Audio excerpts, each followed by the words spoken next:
بسم اللہ الرحمن الرحیم۔ عزیز طلباء السلام علیکم ورحمۃ اللہ وبرکاتہ۔ عزیز طلباء، آج ہمارا سبق نمبر 10 ہے، جماعت نام اردو کا سبق امتحان آج ہم شروع کر رہے ہیں۔ اور آپ جانتے ہیں کہ کوئی بھی سبق ہم شروع کریں تو سب سے پہلے ہوتا تو یوں تھا کہ اس کی ہم ریڈنگ کرتے تھے شاعر کے تعارف کی، لیکن بچوں چونکہ ہمارے سمارٹ سلیبس نے اس چیز کو ختم کر دیا کہ ہم شعراء اور مصنفین کا تعارف سیکھیں اور اسے بیان کریں، تو اس لیے ہم اس کو بلند خوانی سے شروع کرتے ہیں۔ اور آپ جانتے ہیں کہ یہ سبق لکھا ہے مرزا فرت اللہ بیگ نے، امتحان، اور شروع کیا انہوں نے کہ نہ ہوئی گر میرے پرچوں سے تسلی نہ سہی، امتحان اور بھی باقی ہے تو یہ بھی نہ صحیح۔ وہ کہتے ہیں کہ اچھا اگر میرے پرچے تسلی بخش نہیں ہوئے تو نہ ہوں، زندگی میں امتحان کون سے ختم ہو جانے، یہ بھی ساتھ دے دیں گے۔ تو بچوں اس سبق میں وہ ایسے نالائق طلباء کو تمثیلی انداز میں اپنی مثال دے کر بیان کر رہے ہیں، جو پورا سال یا 2 سال گھر والوں کو بھی اور اپنے آپ کو بھی دھوکہ دے کر گزار جاتے ہیں، اور امتحان میں فیل ہو کر بھی گھر والوں کو دھوکہ دینے میں کامیاب ہو جاتے ہیں۔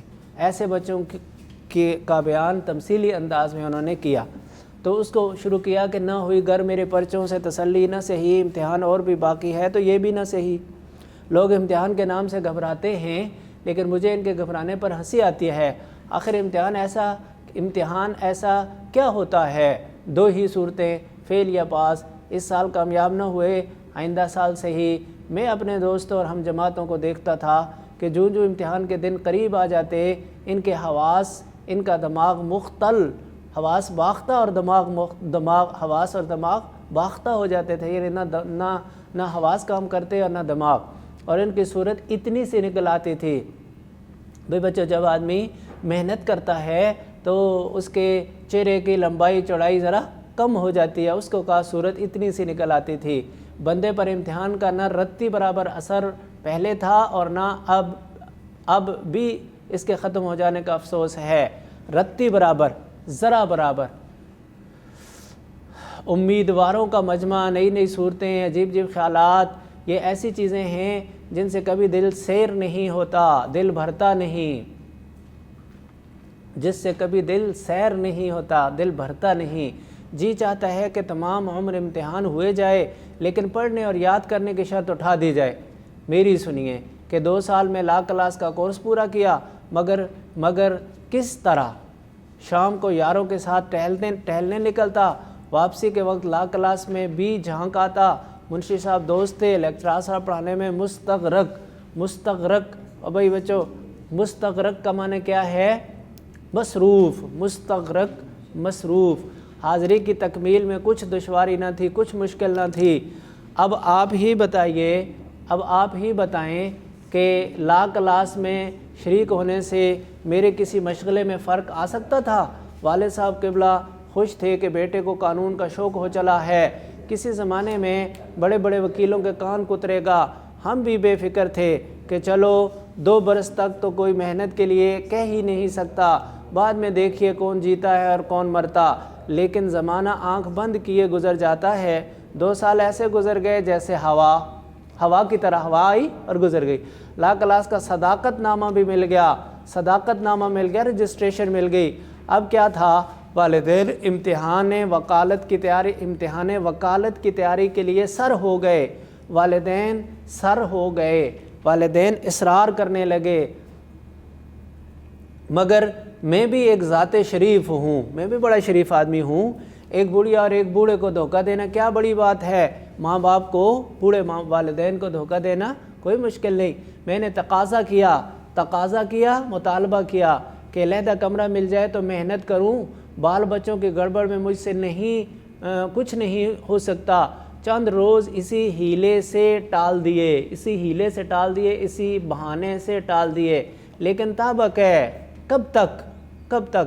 بڑی بی نے اپنے سونے کا کمرہ، بڑی بی نے یعنی والدہ نے اپنے سونے کا کمرہ خالی کر دیا۔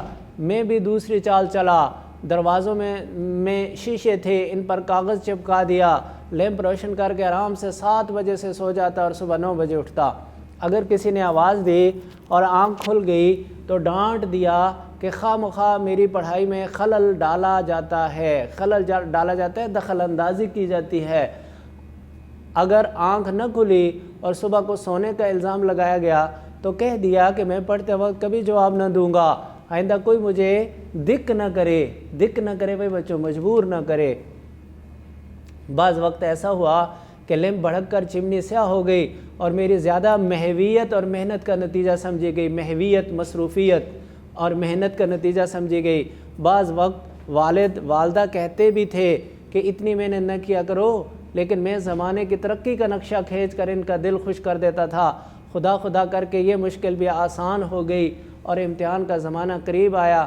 میں نے گھر میں بہت کہا کہ ابھی میں امتحان کے لیے جیسا چاہیے تھا ویسا تیار نہیں ہوں، لیکن میری مسلسل حاضری اعلیٰ کلاس اور شبانہ روز کی محنت، دن رات کی محنت نے ان کے دلوں پر سکہ بٹھا رکھا تھا، ان کے دلوں پر یقین کو بٹھایا ہوا تھا، رعب کو بٹھایا ہوا تھا۔ وہ کم ماننے والے تھے، پھر بھی احتیاطاً اپنے بچاؤ کے لیے ان سے کہہ دیا کہ اگر میں فیل ہو جاؤں تو اس کی ذمہ داری مجھ پر نہ ہوگی، کیونکہ میں اپنے آپ کو امتحان کے قابل نہیں پاتا۔ لیکن والد صاحب مسکرا کر بولے کہ امتحان سے کیوں ڈرے جاتے ہو؟ جب محنت کی ہے تو شریک بھی ہو جاؤ۔ کامیابی اور ناکامی خدا کے ہاتھ میں ہے۔ اور یہ کہا کہ مرد باید کہ ہراساں نہ شود۔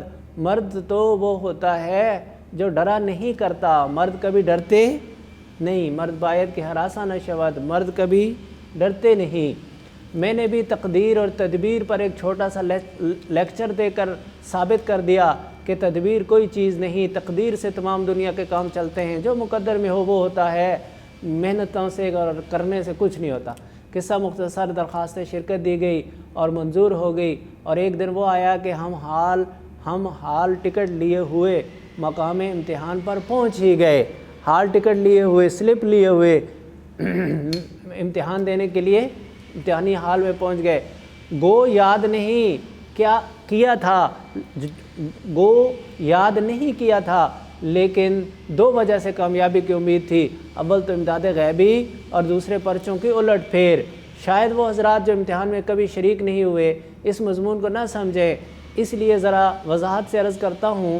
امداد غیبی سے مراد امیدواران امتحان کی اصطلاح میں وہ مدد ہے جو ایک کو دوسرے سے یا کسی نیک ذات نگران کار سے یا عند المواقع کتاب سے پہنچ جاتی ہے۔ عند المواقع، موقع ملنے پر۔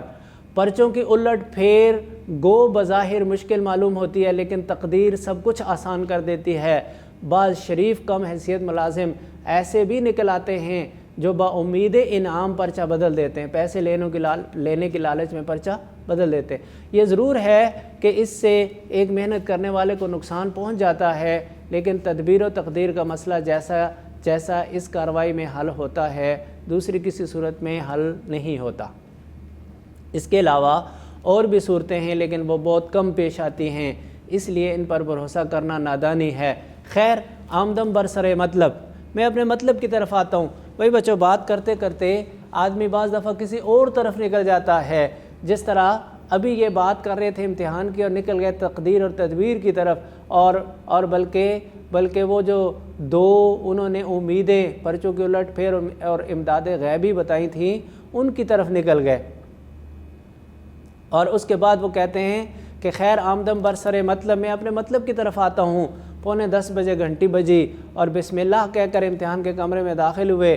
یہاں ایک بہت خلیق اور ہنسمکھ نگران تھے۔ خلیق اور ہنسمکھ مترادف لفظ ہیں بچوں، خندہ پیشانی والا۔ مجھے جگہ نہیں ملتی تھی، میں نے ان سے کہا، وہ میرے ساتھ ہو لیے، جگہ بتائی اور بڑی دیر تک ہنس کر باتیں کرتے رہے۔ میں سمجھا چلو بیڑا پار ہے، اللہ دے اور بندہ لے۔ لو بھی بچوں، اللہ دے اور بندہ لے، یہ اس وقت محاورہ بولا جاتا ہے جب آدمی کو کوئی موقع ملتا ہوا نظر آئے اپنی کامیابی کا اور اپنے مقصد کے پورا ہونے کا۔ ٹھیک 10 بجے پرچہ تقسیم ہوا، میں نے پرچہ لیا، سرسری نظر ڈالی اور میز پر رکھ دیا، لیکن یہ ضرور کہوں گا کہ پرچہ پڑھنے کے بعد جیسا میرے چہرے پر اطمینان تھا شاید ہی کسی کے چہرے پر ہوگا، کیونکہ فکر تو کبھی کی ہی نہیں کسی کام کی۔ خود تو اس پرچے کے متعلق اندازہ نہ کر سکا، لیکن نگران کار صاحب کو یہ کہتے ضرور سنا کہ پرچہ مشکل ہے۔ میں کئی مرتبہ اول سے آخر تک اس کو پڑھ گیا، لیکن یہ نہ معلوم ہوا کہ کس مضمون کا پرچہ ہے۔ جواب کی کاپی دیکھی، اس کے آخر کی ہدایتیں پڑھی، صفحہ اول کے خانہ پوری کی اور کھڑا ہو گیا۔ گارڈ صاحب فوراً ہی آئے۔ میں نے ان سے کہا کہ جناب یہ پرچہ کس مضمون کا ہے؟ وہ مسکرائے، زبان سے تو کچھ نہ بولے مگر پرچے کے عنوان پر انگلی رکھ دی۔ اس وقت مجھے معلوم ہوا کہ اصول قانون کا پرچہ ہے۔ دل کھل گیا، دل خوش ہو گیا۔ میں نے بھی قلم اٹھا کر لکھنا شروع کر دیا، کیونکہ اصول کے لیے کسی کتاب کے پڑھنے کی ضرورت تو ہے ہی نہیں۔ اس مضمون پر ہر شخص کو رائے دینے کا حق حاصل ہے۔ ایک مقنن قانون دان، ایک مقنن ایک اصول قائم کرتا ہے، دوسرا اس کو توڑ دیتا ہے۔ کیا وجہ ہے ہم اپنی رائے کو کسی دوسرے کی تجویز کا پابند کریں؟ میں نے اپنے برابر والے سے پوچھنے کی کوشش بھی کی، کچھ ادھر ادھر نگاہ بھی دوڑائی، مگر گارڈ صاحب میری حالت کو کچھ ایسا تاڑ گئے تھے کہ ہر وقت بلائے ناگہانی کی طرح سر پر ہی کھڑے رہتے تھے۔ بلائے ناگہانی، اچانک ٹوٹنے والی مصیبت یا اچانک آنے والی پریشانی۔ ذرا میں نے ادھر ادھر گردن پھیری اور انہوں نے آواز دی کہ جناب اپنے پرچے پر نظر رکھیے۔ جب دوسروں سے مدد ملنے کی توقع منقطع ہو گئی، جب دوسروں سے مدد ملنے کی امید ختم ہو گئی، تو میں نے دل میں سوچا کہ چلو ان گارڈ صاحب سے ہی پوچھیں۔ میں کھڑا ہو گیا، وہ آئے، میں نے دریافت کیا کہ جناب اس دوسرے سوال کا کیا جواب ہے؟ وہ مسکرائے اور کہا کہ مجھے معلوم نہیں۔ میں نے کہا کہ وہ برابر والے بڑے زور سے لکھ رہے ہیں، ان سے پوچھ دیجئے، اور اگر آپ کو دریافت کرتے ہوئے لحاظ آتا ہے اگر آپ رعایت کر رہے ہیں تو ذرا ادھر ٹہلتے ہوئے تشریف لے جائیے، میں خود پوچھ لوں گا۔ مگر وہ کب ہلنے والے تھے؟ کتب ہو گئے، جم گئے۔ ان کا مسکرانا پہلے تو اچھا معلوم ہوتا تھا، لیکن پھر آخر میں تو زہر ہو گیا۔ میں واللہ سچ کہتا ہوں، واللہ اللہ کی قسم، میں سچ کہتا ہوں کہ اگر تمام عمر میں قلبی نفرت مجھے کسی سے ہوئی ہے تو وہ انہی صاحب سے ہوئی۔ غرض اس طرح یہ تمام دن امتحان کے گزر گئے، لیکن آپ سمجھ سکتے ہیں کہ ایسے ظالم کے ساتھ ایسی حالت میں ایک حرف بھی یاد نہ ہو پورے 6 گھنٹے گزارنے کیسے مشکل ہوں گے۔ میں تو ہر روز آدھا گھنٹہ کے بعد ہی کمرے سے نکل آتا، لیکن مصیبت یہ آن پڑی کہ والد صاحب روز 11 بجے سے آ جاتے اور نیچے صحن میں بیٹھے رہتے۔ اب میں جلدی باہر آ جاتا تو جو رعب میں نے 2 سال کے عرصے میں قائم کیا تھا وہ سب ہوا ہو جاتا، ختم ہو جاتا۔ اس لیے کہرے درویش بر جانے درویش، یعنی درویش کا غصہ اس کے اپنے لیے ہی ہوتا ہے اور کوئی تو مانتا نہیں۔ کہرے درویش بر جانے درویش، کہرے درویش کا غصہ بر جانے درویش اس کی اپنی جان پر ہی ہوتا ہے۔ آخری وقت تک امتحان کے کمرے میں بیٹھا رہتا، اور جب نیچے اترتا تو والد صاحب سے پرچے کی سختی کی ضرور شکایت کرتا۔ وہ بھی میری تشفی کے لیے ممتحن کو کچھ برا بھلا کہتے، تشفی کے لیے، میری تسلی کے لیے، لیکن ان کو یہ خیال ہو گیا تھا کہ کچھ ہی کیوں نہ ہو میرا بیٹا کامیاب ضرور ہوگا۔ امتحان ختم ہوا اور امید نمبر 1 اور 2 کا خون ہو گیا، نہ امداد غیبی ملی اور نہ پرچوں کی الٹ پھیر۔ اب ممتحنوں کے پاس کوشش کی سوجی، یعنی پرچے جو چیک کرنے والے ہیں ان کے پاس کوشش کی جائے۔ والد صاحب ایک زبردست چٹھی سفارش کے لے کر ایک صاحب کے یہاں پہنچے۔ وہ چٹھی دیکھ کر بہت اخلاق سے ملے، آنے کی وجہ دریافت کی۔ والد نے عرض کیا کہ خادم زادہ اس سال امتحان میں شریک ہوا ہے، یعنی میں آپ کا خادم اور وہ میرا بیٹا اس سال امتحان میں شریک ہوا ہے۔ اگر آپ کوشش فرمائیں تو یہ خانہ زاد ہمیشہ ممنون احسان رہے گا۔ خانہ زاد یعنی میں اس کا بحیثیت والد ہونے کے، اس کے گھر کا مالک اور اس کا والد ہونے کے، خانہ زاد سے مراد ہے اس کا والد۔ ویسے خانہ زاد کا مطلب ہوتا ہے گھر والا۔ ممنون احسان رہے گا، احسان مند رہے گا۔ وہ بہت ہنسے اور دوسرے لوگوں سے جو سلام کو حاضر ہوئے تھے فرمانے لگے، یہ عجیب درخواست ہے، ان کا بیٹا تو امتحان دے اور کوشش میں کروں، اور بندہ خدا اپنے لڑکے سے کہو کہ وہ خود کوشش کرے، بیچارے بڑے میاں ایسے نادم ہوئے شرمندہ ہوئے کہ پھر کسی کے پاس نہ گئے۔ کچھ عرصے کے بعد نتیجہ بھی شائع ہو گیا اور کم ترین جملہ مضامین میں بدرجہ اعلیٰ فعل ہوا، تمام مضامین میں اعلیٰ درجے کا فعل۔ خبر نہیں کہ وہ کون سے بھلے مانس ممتحن تھے کہ انہوں نے 2 نمبر بھی دیے، باقی نے تو 0 ہی ڈالا۔